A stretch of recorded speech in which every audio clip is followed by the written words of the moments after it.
नमो भगवते वासुदेवाय। प्यारे भक्तजनों, आज मैं आपको सुनाने जा रही हूँ बैसाख अमावस्या की व्रत कथा। बैसाख अमावस्या पर किए गए स्नान से पापों से मुक्ति मिल जाती है, बीमारी पैदा करने वाले दोष दूर होते हैं और नकारात्मकता पीछा छोड़ देती है। वही इस दिन दान करने से घर में सुख समृद्धि का वास बना रहता है। इसके अलावा इस दिन पितरों के निमित्त पूजा करने से पितरों की कृपा मिलती है और घर का संकट दूर होता है।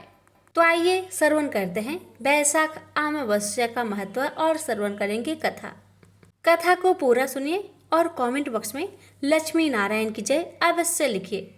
हाँ, इस कथा को शेयर करना ना भूले। भगवान आपका हमारा सबका कल्याण करे।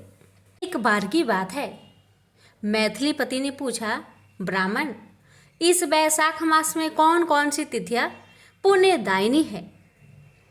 तो श्री सूत देव जी बोले, सूर्य के मेष राशि पर स्थित होने पर बैसाख मास में 30 तिथियां पुण्यदायिनी मानी गई है। एकादशी में किया हुआ पुण्य कोटि गुना होता है। उसमें स्नान, दान, तपस्या, होम, देव पूजा, पुण्य कर्म एवं कथा का श्रवण किया जाए तो वह तत्काल मुक्ति देने वाला है। जो रोग आदि से ग्रस्त, रोग दरिद्रता से पीड़ित हो, वह मनुष्य इस पुण्यमयी कथा को सुनकर कृत्य होता है। बैसाख मास में मन से सेवन करने योग्य है, क्योंकि वह समय उत्तम गुणों से युक्त है। दरिद्र, धनाढ्य, पंगु, अंधा, नपुंसक, विधवा, साधारण स्त्री, पुरुष, बालक, युवा, वृद्ध तथा रोग से पीड़ित मनुष्य ही क्यों न हो, बैसाख मास का धर्म सबके लिए अत्यंत सुख साध्य है। परम पुण्यमयी बैसाख मास में जब सूर्य मेष राशि में स्थित हो, तब पाप नाशिनी अमावस्या कोटि गया के समान फल देने वाली होती है। राजन, जब पृथ्वी पर राजश्री स्वर्ण का शासन था, उस समय 30वें कलयुग के अंत में सभी धर्मों का लोप हो चुका था। उसी समय अनर्थ देश में धर्मवर्ण नाम से विख्यात एक ब्राह्मण थे। मुनिवर धर्मवर्ण ने उस कलयुग में ही किसी समय महात्मा मुनियों के सत्रयांग में सम्मिलित होने के लिए पुष्कर क्षेत्र की यात्रा की।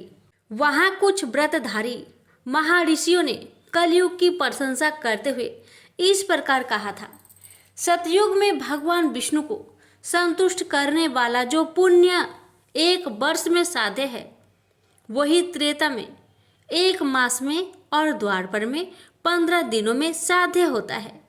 परंतु कलयुग में भगवान विष्णु का स्मरण कर लेने से ही उससे 10 गुना पुण्य होता है। कली में बहुत थोड़ा पुण्य भी कोटि गुना होता है।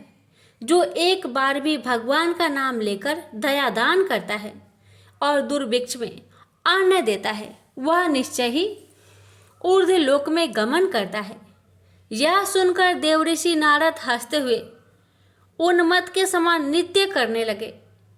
सभासदों ने पूछा, नारद जी, यह क्या बात है? तब बुद्धिमान नारद जी हंसते हुए उन सबको उत्तर दिया, आप लोगों का कथन सत्य है, इसमें संदेह नहीं कि कलयुग में स्वल्प कर्मों से भी महान पुण्य का साधन किया जाता है तथा कलेशों का नाश करने वाले भगवान केशव स्मरण मात्र से ही प्रसन्न हो जाते हैं। तथापि मैं आप लोगों से यह कहता हूँ कि कलयुग में ये 2 बातें दुर्घट है, इंद्रिय का निग्रह और जिह्वा को बस में रखना। ये दोनों कार्य जो सिद्ध कर ले, वही नारायण स्वरूप है। अतः कलयुग में आपको यहाँ नहीं ठहरना चाहिए। नारद जी की यह बात सुनकर उत्तम व्रत का पालन करने वाले महर्षि सहसा यज्ञ को समाप्त करके सुखपूर्वक चले गए। धर्मवर्ण ने भी वह बात सुनकर भूलोक को त्याग देने का विचार किया। उन्होंने ब्रह्मचार्य व्रत धारण करके दंड और कमंडल हाथों में लिया और जटा बलकधारी होकर वे कलयुग के अनाचारी पुरुषों को देखने के लिए घर छोड़कर चले गए। उनके मन में बड़ा विस्मय हो रहा था। उन्होंने देखा प्राय मनुष्य पापाचार में प्रवृत्त हो बड़े भयंकर एवं दुष्ट हो गए हैं। ब्राह्मण पाखंडी हो चले हैं, क्षुद्र सन्यासी धारण करते हैं, पत्नी अपने पति से द्वेष रखती है, शिष्य गुरु से बैर करता है, सेवक स्वामी के और पुत्र पिता के घात में लगा हुआ है। ब्राह्मण क्षुद्रवत और गौवे बकरियों के समान हो गए हैं। वेदों में गाथा की ही प्रधानता रह गई है। शुभ कर्म में साधारण लौकिक कृत्यों के ही समान रह गए हैं। इनके प्रति किसी की महत्व बुद्धि नहीं है। भूत प्रेत और पिशाच आदि की उपासना चल रही है। सब लोग मैथुन में आसक्त है और उनके लिए अपने प्राण भी खो बैठते हैं। सब लोग झूठी गवाही देते हैं। मन में सदा छल और कपट भरा रहता है। कलयुग में सदा लोगों के मन में कुछ और, वाणी में कुछ और तथा क्रियाओं में कुछ और ही देखा जाता है। सबकी विद्या किसी न किसी स्वार्थ को लेकर ही होता है और केवल राजभवन में उसका आदर होता है। संगीत आदि कलात्मक विद्याएं भी राजाओं को प्रिय है। कली में अधम मनुष्य पूजे जाते हैं और श्रेष्ठ पुरुषों की अवहेलना होती है। कली में वेदों के विद्वान ब्राह्मण दरिद्र होते हैं। लोगों में प्राय भगवान की भक्ति नहीं होती। पुण्य क्षेत्र में पाखंड अधिक बढ़ जाता है। क्षुद्र लोग जटाधारी तपस्वी बनकर धर्म की व्याख्या करते हैं। सभी मनुष्य अल्पायु, दयाहीन और सठ होते हैं। कली में प्राय सभी धर्म के व्याख्याता बन जाते हैं और दूसरों से कुछ लेने में ही उत्सव मानते हैं। अपनी पूजा करना चाहते हैं और व्यर्थ ही दूसरों की निंदा करते हैं।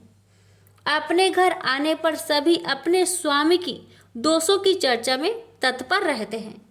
कली में लोग साधु को नहीं जानते, पापियों को ही बहुत आदर देते हैं। दुराग्रही लोग इतने दुराग्रही होते हैं कि साधु पुरुषों को एक दोष का भी ढिंढोरा पीटते हैं और परमात्मा के दोष समूह को भी गुण बतलाते हैं। कली में गुणहीन मनुष्य दूसरों के गुण न देखकर उनके दोष ही ग्रहण करते हैं। जैसे पानी में रहने वाली जोक प्राणियों के रक्त पीते हैं, जल नहीं पीती, उसी प्रकार जोक के धर्म से संयुक्त हो मनुष्य दूसरे का रक्त चूसते हैं। औषधियाँ शक्तिहीन होती है, शत्रुओं में उलट फेर हो जाता है। सब राष्ट्रों में अकाल पड़ता है। कन्या योग समय में संतान उत्पत्ति नहीं करती। लोग नट और नटरकों की विद्याओं से विशेष प्रेम करते हैं। जो वेद वेदांत की विद्याओं में तत्पर और अधिक गुणवान है, उन्हें अज्ञानी मनुष्य सेवक की दृष्टि से देखता है। वे सब के सब भ्रष्ट होते हैं। कली में प्राय लोग श्राद्ध कर्म त्याग करते हैं, वैदिक कर्मों को छोड़ बैठते हैं। प्राय जीवा पर भगवान विष्णु का नाम कभी नहीं आते। लोग श्रृंगार रस में आनंद का अनुभव करते हैं और उसी के गीत गाते हैं। कलयुग के मनुष्य में न कभी भगवान विष्णु की सेवा देखी जाती है, न शास्त्रीय चर्चा होती है, न कहीं यज्ञ की दीक्षा है, न विचार का लेस है, न तीर्थ का यात्रा है और न दान धर्म ही होते देखे जाते हैं। ये कितने आश्चर्य की बात है। उन सबको देखकर धर्म वर्ण को बड़ा भय लगा। पाप से कुल की हानि होते देख अत्यंत आश्चर्य से चकित हो वे दूसरे द्वीप में चले गए। सब द्वीपों और लोकों में विचरते हुए बुद्धिमान धर्मवर्ण किसी समय कौतूहलवश पितृलोक में गए। वहां उन्होंने कर्म से कष्ट पाते हुए पितरों को बड़ी भयंकर दशा में देखा। वे दौड़ते, रोते और गिरते पड़ते थे। उन्होंने अपने पितरों को भी नीचे अंधकूप में पड़े हुए देखा। उनको देखकर आश्चर्यचकित हो दयालु धर्मवर्ण ने पूछा, आप लोग कौन हैं? किस दुस्तर कर्म के प्रभाव से अंधकूप में पड़े हैं? पितरों ने कहा, हम श्रीवत्स गोत्र वाले हैं। पृथ्वी पर हमारी कोई संतान नहीं रह गई है, अतः हम श्राद्ध और पिंड से वंचित है। इसलिए यहाँ हमें नरक का कष्ट भोगना पड़ रहा है। संतानहीन दुरात्माओं का अंधकूप में पतन होता है। हमारे वंश में एक ही महायशस्वी पुरुष है जो धर्म वर्ण के नाम से विख्यात है, किंतु वह विरक्त होकर अकेला घूमता फिरता है। उसने गृहस्थ धर्म को नहीं स्वीकार किया है। वह एक ही तंतु हमारे कुल में अवशिष्ट है। उसकी भी आयु छीन हो जाने पर हम लोग घोर अंधकूप में गिर पड़ेंगे, जहाँ से फिर निकलना कठिन होगा। इसलिए तुम पृथ्वी पर जाकर धर्म वर्णों को समझाओ। हम लोग दया के पात्र हैं। हमारे वचनों से उसको यह बताओ कि हमारी वंश रूपा दुर्वा को काल रूपी चूहा प्रतिदिन खा रहा है। क्रमशः सारे वंश का नाश हो गया है, एक तुम ही बचे हो। जब तुम भी मर जाओगे तब संतान परंपरा ना होने के कारण तुम्हें भी अंधकूप में गिरना पड़ेगा। इसलिए गृहस्थ धर्म को स्वीकार करके संतान की वृद्धि करो। इससे हमारी और तुम्हारी दोनों की ऊर्ध्व गति होगी।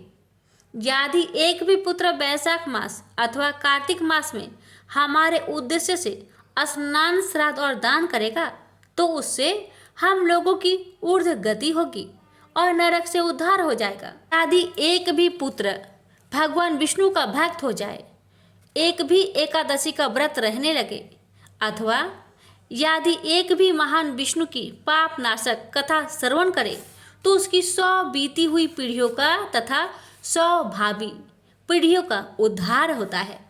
वे पीढ़ियां पाप से आवृत होने पर भी नरक का दर्शन नहीं करती। दया और धर्म से रहित उन बहुत से पुत्रों के जन्म से क्या लाभ जो कुल में उत्पन्न होकर सर्वव्यापी भगवान नारायण की पूजा नहीं करते। इस प्रकार प्रिय वचनों द्वारा धर्म वर्ण को समझाकर तुम उसे विरक्तिपूर्ण ब्रह्मचार्य आश्रम में गृहस्थ आश्रम में प्रवेश करने की सलाह दो। पितरों की यह बात सुनकर धर्मवर्ण अत्यंत विस्मित हुआ और हाथ जोड़कर बोला, मैं ही धर्मवर्ण नाम से विख्यात आपके वंश का दुराग्रही बालक हूँ। यज्ञ में महात्मा नारद जी का यह वचन सुनकर कि कलयुग में प्राय कोई भी रसेंद्रिय और शिरेंद्रिय को दृढ़तापूर्वक संयम में नहीं रखता, मैं दुर्जनों की संगति से भयभीत हो अभी तक दूसरे दूसरे द्वीपों में घूमता रहा। इस कलयुग के 3 चरण बीत गए। अंतिम चरणों में भी 3.5 भाग व्यतीत हो चुके हैं। मेरा जन्म व्यर्थ बीता है, क्योंकि जिस कुल में मैंने जन्म लिया उसमें माता पिता के ऋण को भी मैंने नहीं चुकाया। पृथ्वी लोक भारभूत उस शत्रुतुल्य पुत्र के उत्पन्न होने से क्या लाभ जो पैदा होकर भगवान विष्णु और देवताओं तथा पितरों की पूजा ना करे। मैं आप लोगों की आज्ञा का पालन करूंगा। बताइए, पृथ्वी पर किस प्रकार मुझे कलयुग से और संसार से भी बाधा नहीं प्राप्त होगी।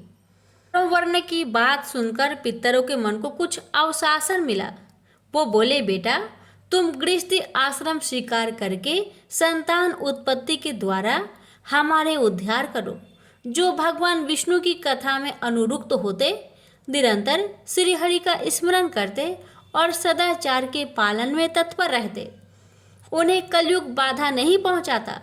मानद जिसके घर में सालग्राम शिला अथवा महाभारत की पुस्तक हो, उसे भी कलयुग बाधा नहीं दे सकता। जो वैशाख मास के धर्मों का पालन करता, माघ स्नान में तत्पर होता और कार्तिक में दीप देता, उसे भी कलि की बाधा नहीं प्राप्त होती। जो प्रतिदिन महात्मा भगवान विष्णु की पाप नाशक एवं मोक्षदायिनी दिव्य कथा सुनता है, जिसके घर में बलि विश्वदेव होता है, शुभकारिणी तुलसी स्थित होती है तथा जिसके आंगन में उत्तम गौ रहती है, उसे भी कलयुग बाधा नहीं देता। अतः इस पापात्मक युग में भी तुम्हें कोई भय नहीं है। बेटा, शीघ्र पृथ्वी पर जाओ। इस समय वैशाख मास चल रहा है। यह सबका उपकार करने वाला मास है। सूर्य के मेष राशि में स्थित होने पर 30 तिथियां पुण्यदायिनी मानी गई है। एक एक तिथि में किया हुआ पुण्य कोटि कोटि गुना अधिक होता है। उनमें भी जो वैशाख की अमावस्या तिथि है, वह मनुष्य को मोक्ष देने वाली है। देवताओं और पितरों को वह बहुत प्रिय है। शीघ्र ही मोक्ष की प्राप्ति कराने वाली है। जो उस दिन पितरों के उद्देश्य से श्राद्ध करते और जल से भरा हुआ घड़ा एवं पिंड देते हैं, उन्हें अच्छे फल की प्राप्ति होती है। अतः महामते, तुम शीघ्र जाओ और जब अमावस्या हो तब कुंभ सहित श्राद्ध एवं पिंडदान करो। सबका उपकार करने के लिए गृहस्थ धर्म का आश्रय लो। धर्म, अर्थ और काम से संतुष्ट हो। उत्तम संतान पाकर फिर मुनि वृत्ति से रहते हुए सुखपूर्वक दीपांतर में विचरण करो। पितरों के इस प्रकार आदेश देने पर धर्मवर्ण मुनि शीघ्रता पूर्वक भूलोक में गए। वहां मेष राशि में सूर्य के स्थित रहते हुए वैशाख मास में प्रातःकाल स्नान करके देवताओं, ऋषियों तथा पितरों का तर्पण किया। फिर कुंभदान सहित पाप विनाशक श्राद्ध करके उसके द्वारा पितरों को पुराना वृत रहित मुक्ति प्रदान की। तत्पश्चात उन्होंने स्वयं विवाह करके उत्तम संतान को जन्म दिया और लोकों में उस पाप नाशिनी अमावस्या तिथि को प्रसिद्ध किया। तदंतर वे भक्ति पूर्वक भगवान की आराधना करने के लिए हर्ष के साथ गंधमादन पर्वत पर चले गए। इसलिए वैशाख मास की यह अमावस्या तिथि परम पवित्र मानी गई है। प्रेम से बोलिए विष्णु भगवान की जय। कथा को लाइक शेयर करना ना भूले। भगवान आप सभी का कल्याण करे। अब सुनेंगे अमावस्या व्रत से जुड़ी कुछ अन्य कथाएं। श्री कृष्ण भगवान बोले, हे पार्थ, जो मुझ में मन लगाकर मेरे में ही आश्रय लेकर योग अभ्यास करते हुए मेरे स्वरूप का संचय रहित पूर्ण ज्ञान प्राप्त होगा, सो सुनो, विज्ञान के सहित वह पूर्ण ज्ञान में तुम्हें सुनाता हूँ, जिसके जानने से तुमको इस लोक में और कुछ जानना शेष न रहेगा। सहस्त्रों मनुष्य में से कोई एक सिद्धि प्राप्त के लिए यत्न करता है। उन यत्न करने वाले सिद्धों में से कोई बिरला ही मुझे ठीक जान पड़ता है। पृथ्वी, जल, अग्नि, वायु, आकाश, मन, बुद्धि और अहंकार, यह 8 प्रकार की मेरी प्रकृति माया है। इस प्रकृति को अपरा, अचेतन अर्थात जड़ कहते हैं। और हे महाबाहो, इससे दूसरी प्रकृति चेतन है, जिसने संपूर्ण जगत धारण किया है। इन्हीं प्रकृतियों से सब प्राणी मात्र उत्पन्न होते हैं। ऐसा जानो, यह प्रकृतियां हमसे ही उत्पन्न हुई है। इस तरह सब जगत की उत्पत्ति और प्रलय का कारण मैं ही हूँ। हे धनंजय, जिस प्रकार धागे में मणि पिराई जाती है, उसी भांति यह सब संसार मुझसे परे और कुछ भी नहीं। हे कुंती पुत्र, जल में रस में मैं ही हूँ। चंद्रमा और सूर्य में प्रकाश में मैं ही हूँ।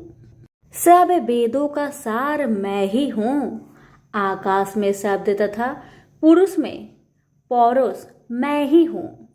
हे अर्जुन, पृथ्वी में सुगंध तथा अग्नि में तेज रूप मैं ही हूँ। सब प्राणियों में जीवन और तपस्वियों का तप मैं ही हूँ। हे पार्थ, समस्त प्राणियों में सनातन बीज रूप मुझको ही जानना। बुद्धिमानों में बुद्धि स्वरूप और तेजस्वियों में तेज मैं ही हूँ। हे अर्जुन, काम और रोग रहित बलवान पुरुषों में धर्म के विरुद्ध न जानने वाला कर्म मैं ही हूँ। जितने भी स्वास्तिक, राजस, तामस पदार्थ है, वे सब मुझसे ही उत्पन्न हैं, परंतु उनमें मैं नहीं रहता। ये सब मुझ में है। सत्व, रज, तम, इन तीनों गुणों के प्रभाव से यह सारा जगत मोहित हो रहा है। इस कारण यह मेरी गुणमयी और दिव्यमयी माया अति दुस्तर है। जो मुझको अनन्य भाव से भजते हैं, वे इस माया को पार कर जाते हैं। हे भारत श्रेष्ठ अर्जुन, 4 प्रकार के जीव मुझको भजते हैं। दुखिया, जिज्ञासु, ऐश्वर्य की कामना करने वाले और ज्ञानी, जिनमें मुझे सदा एकाग्रचित और केवल मेरी भक्ति करने वाले और ज्ञानी, जिनमें मुझे सदा एकाग्रचित और केवल मेरी भक्ति करने वाले ज्ञानी पुरुष श्रेष्ठ है, क्योंकि मैं ज्ञानी को अत्यंत प्रिय हूँ और वह मुझको प्रिय है। यद्यपि ये सभी भक्त श्रेष्ठ है, तथापि ज्ञानी तो मेरी आत्मा ही है, क्योंकि वह मुझ में ही मन लगाकर मुझको ही सर्वोत्तम गति मान मेरा ही आश्रय ग्रहण करता है। वह ज्ञानी अनेक जन्मों के बाद मुझे पा लेता है। ऐसा महात्मा अति दुर्लभ है, जो सब जगत को वासुदेवमय समझे। हे अर्जुन, जो भक्त श्रद्धा पूर्वक जिस जिस देवता का पूजन करना चाहते हैं, उन पुरुषों की उस श्रद्धा को मैं दृढ़ कर देता हूँ। यह उस श्रद्धा से मुक्त होकर उस देवता की आराधना करता है, फिर उसको मेरे ही रचे हुए काम का फल प्राप्त होते हैं। परंतु उन अल्प बुद्धि वालों का फल नाशवान है। देवताओं की आराधना करने वाले देवताओं को मिलते हैं और अव्यय, अविनाशी, अच्युत्यम स्वरूप को न जानकर मंद बुद्धि लोग मुझे अव्यक्त को व्यक्त मानते हैं। मैं योग माया से आच्छादित होने के कारण सबको नहीं दिखता, उसी से मूर्ख लोग अनादि तथा अविनाशी मुझको नहीं जानते। हे अर्जुन, मैं भूत, भविष्य और वर्तमान के सभी प्राणियों को ही जानता हूँ, पर मुझे कोई भी नहीं जानता। हे भारत, हे परम तप, इच्छा और देश से उत्पन्न होने वाले सुख दुख आदि धंधों के मोह से जगत के सभी प्राणी भ्रम में फंस जाते हैं। जिन पुण्य आत्माओं के पाप नष्ट हो गए हैं, वह पुरुष दृढ़ मोह से छूटकर दृढ़ निश्चय करके मेरी भक्ति करते हैं, जो आश्रय लेकर जीवन मरण से दूर करने के अर्थ प्रयत्न करते हैं।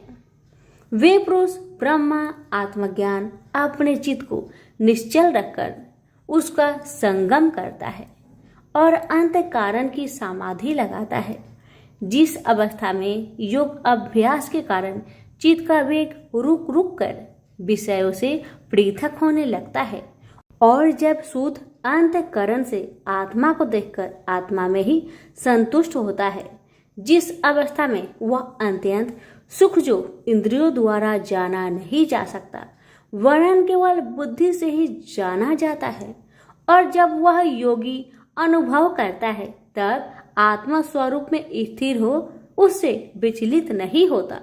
इस अवस्था को पाकर फिर और कोई लाभ उसको अच्छा नहीं लगता, और जहाँ स्थिर होने पर और कोई बड़ा भारी दुख उसको वहां से चलायमान नहीं कर सकता। इस अवस्था को दुख संयोग वियोग कारक नामक योग जानना हो तो योग निर्विकल्प चित्त से निश्चय करके जानना चाहिए। संकल्प से उत्पन्न होने वाला समस्त कामनाओं को त्याग कर और मन ही मन में सकल इंद्रियों को चारों ओर से रोक रोक कर धैर्य के साथ बुद्धि को अपने अधीन कर धीरे धीरे विषय से दूर हटा ले और भली भांति मन को आत्मा में स्थिर करके किसी वस्तु की इच्छा ना करे, और चंचल मन जिधर जिधर जाए उधर से इसको हटाकर आत्मा के बस में करना चाहिए। इस प्रकार शांति चित्त तथा रजोगुण से रहित निष्पाप तथा ब्रह्म स्वरूप योगी को उत्तम सुख प्राप्त होता है। इस रीति से निरंतर योगाभ्यास करने वाला योगी समस्त पापों से छूटकर सहज ही उस परम सुख को पा लेता है, जो ब्रह्म के संयोग से प्राप्त होता है। जिसका मन योग में स्थिर हो गया है, उसकी दृष्टि भी सर्वत्र समान हो जाती है और वह सब प्राणियों में अपने को और अपने में सब प्राणियों को देखता है, जो सब प्राणियों में मुझको और मुझ में सब प्राणियों को देखता है। मैं उससे अलग नहीं रहता और मुझसे वह अलग नहीं रहता। जो अभेद भाव से रहता है, सब प्राणियों में स्थिर हो मेरा मनन करता है, वह योगी चाहे जिस अवस्था में रहे मुझ में मिल जाता है। हे अर्जुन, जो समस्त प्राणियों के दुख सुख के समान समझता है और सबको समान देखता है, वही श्रेष्ठ योगी है। अर्जुन बोले, हे मधुसूदन, आपने जो योग बताया कि सबको अपने ही समान देखे, सो मन के चंचल होने के कारण मैं उसको अपने में दृढ़ स्थिर नहीं देखता हूँ। हे श्री कृष्ण, यह चंचल मन बड़ा ही हठी पराक्रमी और दृढ़ है। इसको अपने अधीन रखना तो मुझे वायु को बांध रखने के समान ही प्रतीत होता है। श्री कृष्ण भगवान ने कहा, हे महाबाहो, इसमें संदेह की मन अति चंचल है। तो भी हे कुंती पुत्र, अभ्यास और वैराग्य से इसे बस में किया जा सकता है। जिसका मन बस में नहीं, उसको योग अति दुर्लभ है। अर्जुन ने कहा, हे श्री कृष्ण, जिसमें श्रद्धा तो है पर योग प्राप्त करने में सफल नहीं हुआ है और जिसका चित्त योग से विचलित हो गया है, वह योग सिद्धि न पाने से किस गति को प्राप्त होता है? श्री कृष्ण बोले, हे अर्जुन, उसका यहाँ नाश नहीं होगा पर परलोक में भी नहीं होगा, क्योंकि उत्तम कर्म करने वाले किसी मनुष्य की दुर्गति नहीं होती।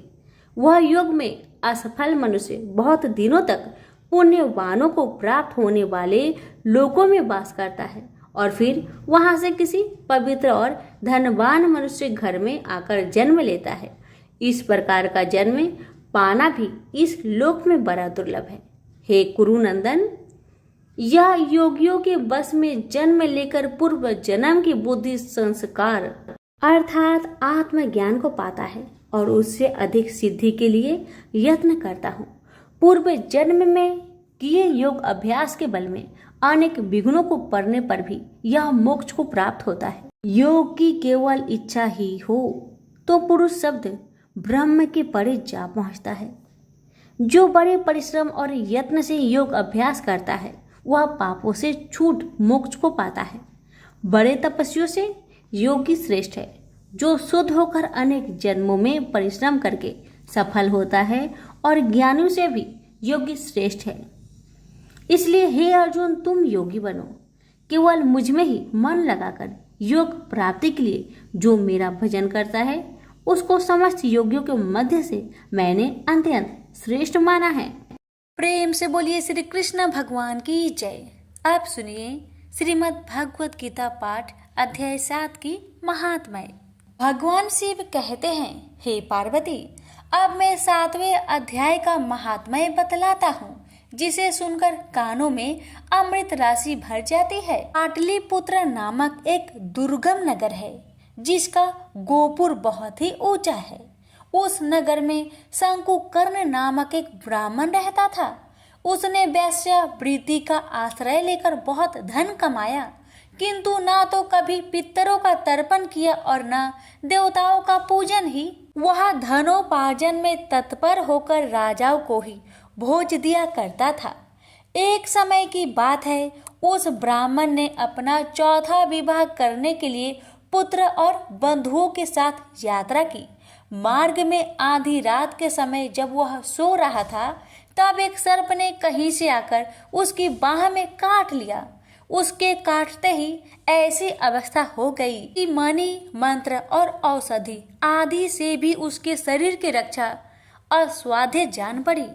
तत्पश्चात कुछ ही क्षणों में उसके प्राण पेखरू उड़ गए। वह प्रेत बना। फिर बहुत समय के बाद वह प्रेत सर्प योनि में उत्पन्न हुआ।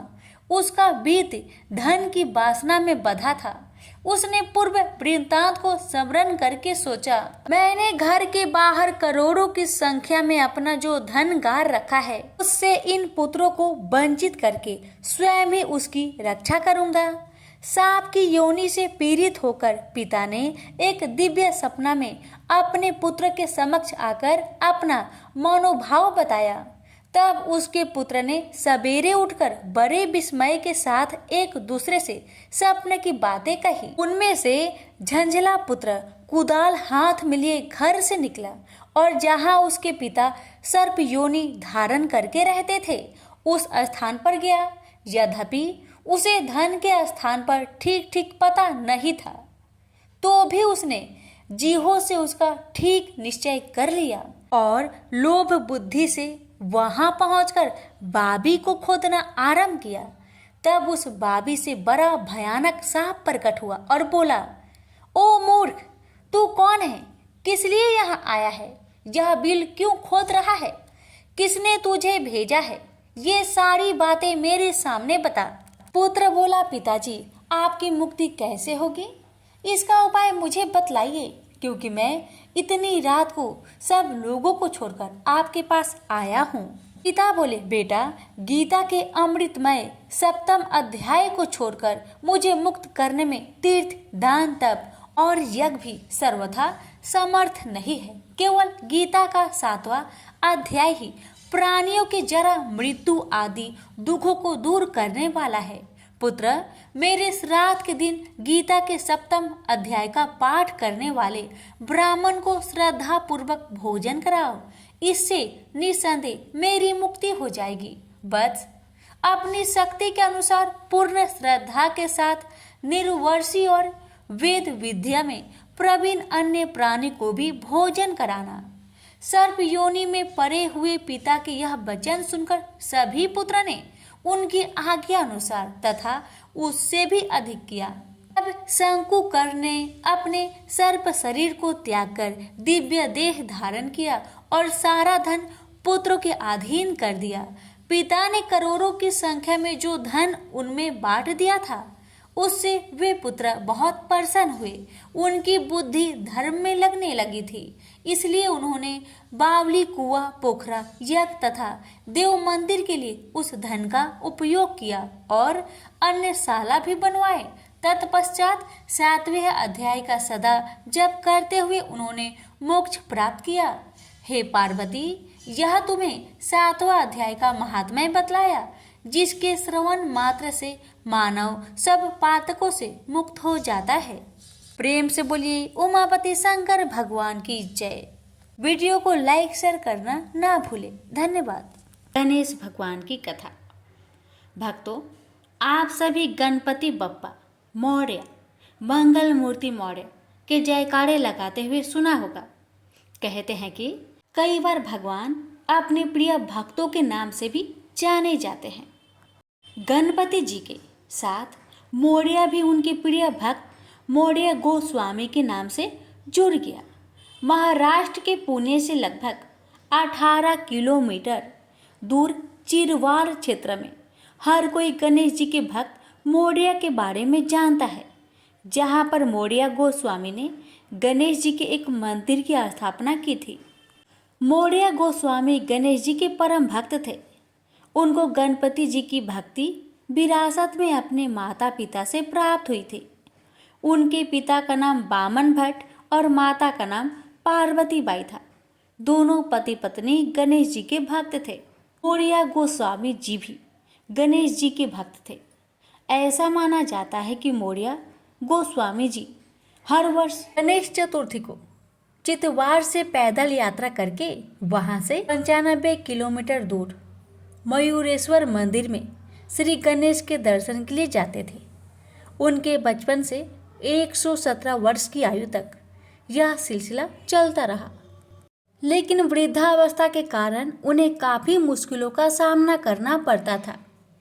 एक दिन गणपति जी उनको सपने में दर्शन देकर कहा कि जब तुम प्रातः काल नदी पर स्नान करने जाओगे तो तुम्हें एक प्रतिमा मिलेगी।